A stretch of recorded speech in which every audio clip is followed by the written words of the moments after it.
Em meio a uma reunião de líderes congregacionais, havia cerca de 12 líderes, e entre eles estava um ancião, muito idoso, de 89 anos. Entre eles, então, surgiu um assunto: quantos em sua congregação ajudam e quantos atrapalham? Quantos são tendentes à solução e quantos são propensos a atrapalhar? Como você avalia entre eles os que têm méritos e os que acumulam falhas? Quem te ajuda ou quem te atrapalha? Você se lembra dos que te ajudam? Você se lembra dos que te atrapalham? Então aquele senhor, do alto de seus 89 anos de vida e cuidando daquela congregação há 33 anos, pensou um pouquinho e falou para os seus colegas, líderes também, em número de 11. Ele disse: estou lá há 33 anos e vocês podem achar incrível, mas ainda não tive tempo de avaliar falhas, defeitos, deslizes, incompleições em nenhum dos 230 membros, porque esse tempo todo estou preocupado em avaliar a mim próprio. E encontrei em mim mesmo um número quase infinito de falhas, deslizes, incompleições, erros e até atos de rebeldia, mesmo de incredulidade. Somos orientados pela palavra do Senhor a nos avaliarmos, a medirmos a nós próprios.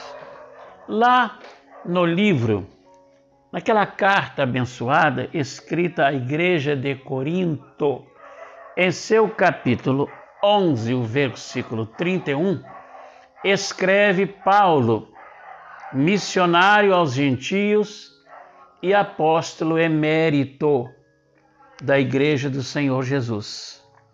Ele escreve dizendo: aquele que julga a si próprio escapa de qualquer outro julgamento.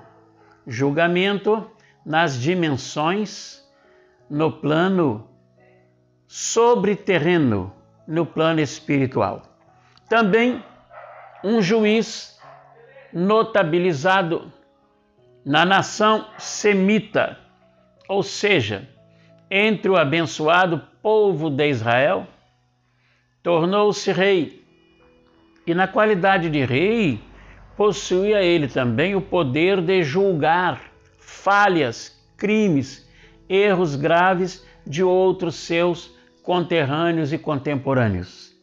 Mas esse rei foi muito humilde na sua adolescência e na sua juventude, e já de posse do seu trono, é investido de toda a autoridade que o seu reinado lhe atribuía em segundo plano, porque a autoridade dele em primeiro plano vinha do Todo-Poderoso Supremo Juiz, Criador dos céus e da terra. Então ele escreve em um de seus poemas, ele escreve o seguinte, no Salmo de número 119, verso 12, ele escreve: quem é capaz de medir ou avaliar as suas próprias transgressões, os seus próprios erros? Então ele fala: retira de mim todos os meus erros e pecados que eu tenho ocultado diante dos teus olhos. Este mundo é um mundo de humanos. Em sua fisiologia, na luta, no empenho para alcançar os seus próprios interesses, Todos somos sujeitos a falhas, a erros, a deslizes e a cometermos injustiças.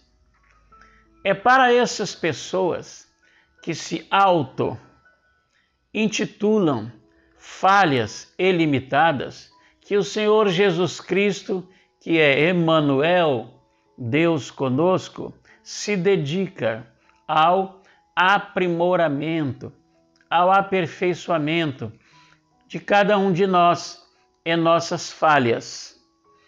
O Senhor Jesus Cristo, ao longo de seu ministério na terra, ele não lançou críticas para pecadores, não lançou críticas para viciados, não lançou nenhuma crítica contundente e nem superficial mesmo, nem crítica fraquinha contra nenhum pecador, seja pecado moral ou qualquer outro tipo de pecado. Mas ele virou a sua crítica, a sua reprovação para os grandes sacerdotes, príncipes, doutores da lei, fariseus e grupos considerados grupos de privilégio no campo da fé, grupos que acumulavam privilégios e, portanto, se consideravam capazes, aptos, competentes para criticar falhas e erros de seus semelhantes, principalmente de pessoas que mais sofriam por serem integrantes de grupos dotados de carência social, de carência cultural. Mas o Senhor Jesus não reprovava, não reprovou o cobrador de impostos, chamado Zaqueu, não reprovou aquela senhora que lhe foi apresentada como pecadora segundo o escrito da lei mosaica, digna de ser ou sujeita a ser apedrejada até a sua morte. Toda a culpa sobre a vida desta pobre senhora e nenhuma culpa sobre a vida daqueles homens que se utilizavam, pagando algumas moedas, dos seus serviços supridores, ainda que temporários, da carência afetiva. O Senhor Jesus, o Racan, o mestre por excelência, nos ensina a nós todos, pequenos, médios e grandes líderes, em todos os tempos. Ele nos ensina que todos somos necessitados de misericórdia, de bondade e de amor ante o julgamento do prefeito perfeito, do perfeito, mais do que prefeito, Rei do universo, em todos os tempos, Rei, Criador e sustentador.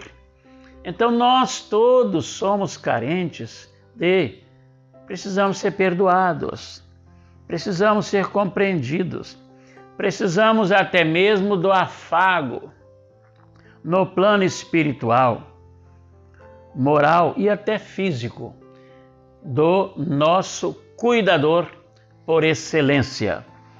A palavra sagrada nos ensina em seus preciosos, incomparáveis e perfeitos textos. Aquele que se dedica a socorrer os pobres nas suas necessidades físicas, morais, espirituais, aquele que a isto se dedica deixa de ser ego procurador, egoísta e se dedica um pouco ao sofrimento do seu semelhante.